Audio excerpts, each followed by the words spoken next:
I'm going to teach you the easiest way to calculate an offer for flipping houses. And if you do not understand how to calculate a good offer for a house, you're probably going to lose money on your next deal.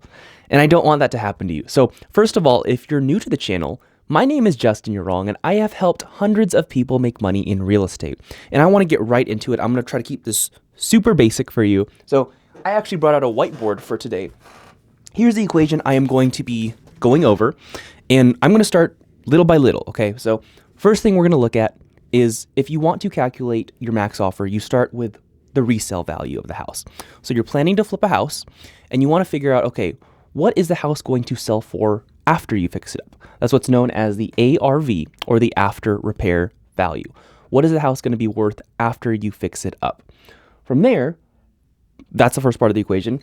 You have to subtract out all the property cost associated with the home. And I'm going to break down this equation even further. I'm just kind of going over the basic guideline. Now, if you only pay attention to the first two, the resale value minus all of the property cost, what that is going to get you, it's going to get you the purchase price that you would buy the house at if you wanted to break even.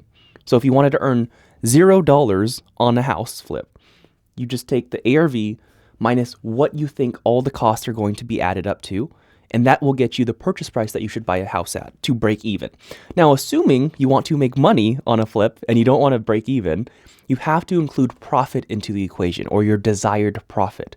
Now, how you do that is you subtract out the profit from what you already had. You subtract the desired profit. So if you want to make $30,000 on a flip, you just add or subtract $30,000 out from this equation.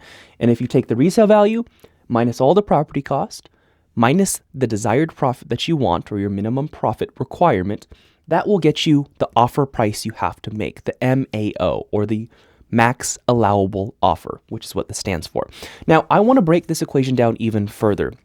So first off, if you don't know how to calculate ARV, the first thing you need to know is ARV stands for after repair value, like I said before, and to calculate it, you have to figure out or see all the different properties nearby that are similar to your property, but maybe fixed up to the level that you want to fix up the house for. So, for example, if you buy a house and you're looking for what the house is going to sell for after you fix it up, maybe you want to set like a 0.25 mile radius around that house and search for similar houses to that. So maybe if your house is a 3-bedroom, 2-bathroom, you can search for 3-bedroom, 2-bathroom homes, similar square footage, make sure, if it has a pool, make sure both of them have a pool, and try to make sure the house is as similar as possible, with the exception of you want to find houses that are more modern or fixed up, or at least to the standard that you're trying to match it.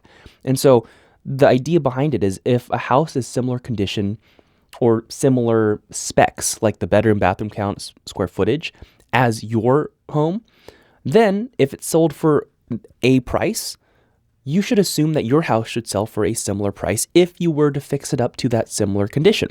So that's what ARV is, that's what the resale value is, and that's how you calculate it. And you can use different services like PropStream, Zillow, the MLS to find similar properties or comparable properties, which are known as comps. So that's the first part of the equation. Now, the second part of the equation, cost. This is the big part. Okay, how do you calculate all the cost associated with a home? I first want to start by saying there are two different costs associated with flipping houses. The first of them is going to be property cost. Property costs are all the costs that are going to be associated with the property. So these are things such as the rehab or the renovation. These are things such as realtor commissions. These are things such as utilities, HOA fees if you have to pay those, eviction cost, any costs that you have to do or pay that are associated with that property. That's what you include in that part of the cost. Now, the second part of the cost, and this is actually very big, and this is where a lot of investors fail to budget for, are the money cost, the holding cost, all the different costs associated with financing.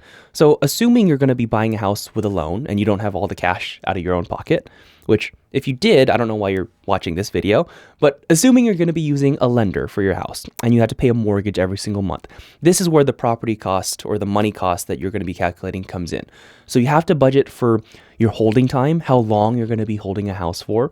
You're budgeting for pretty much your monthly payments. Like if your monthly payment is $1,000 a month for your mortgage, and you're planning to hold the home for 6 months, then you should assume that you probably will pay about $6,000 of pure lender interest cost over those 6 months, because your mortgage is $1,000 and you're going to hold it for 6 months. So that's how you calculate that portion. But there are other fees as well. There's also like service fees that your lender might charge. And there's also points. Points are like percentages of the loan amount that a lender will charge you just for giving you the loan.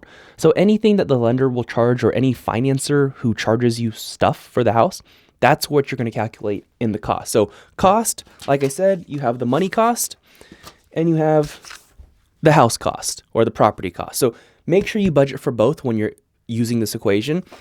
And another part of the money cost is if you're planning to raise money from a private lender, like an individual, friend, uncle, brother, something like that, then that's also included in the money cost, because they could be a private lender who is charging you interest, or even maybe trying to take some equity or profit split with you.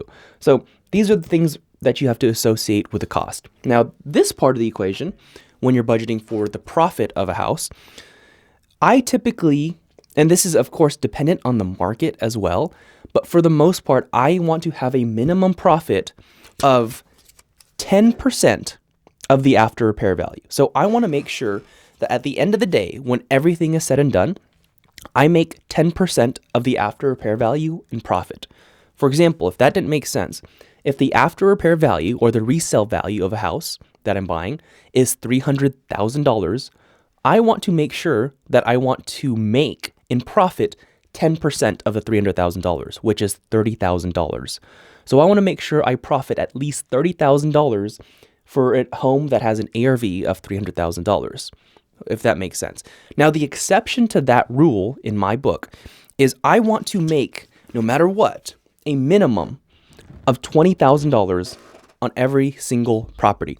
Now, to do that, the reason why I have that there is because sometimes if you're in a market where you have, I guess, smaller purchase prices, like maybe if you have a home where the ARV or the after repair value is only $150,000, like it's a tiny home, then you maybe don't want to follow the 10% rule of the ARV, because that means you would have a minimum profit of $15K.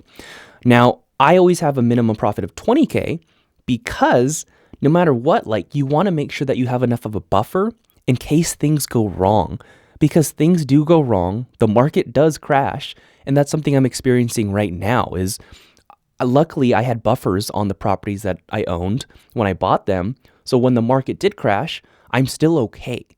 And I had enough buffer, a minimum profit of at least $20K on every single property, no matter what the ARV is, so that I was okay when things went bad. And if you do not have a big enough buffer or a minimum desired profit in your equation when you're making offers, you could be losing a lot of money. And I do not want that to happen for you. So this is the equation right here. Resale value minus all the property costs, which includes money and property costs. And you subtract your desired profit, again, 10% of the ARV, and you want to make sure you always have a minimum of $20,000 in your desired profit, and that will get you your max allowable offer.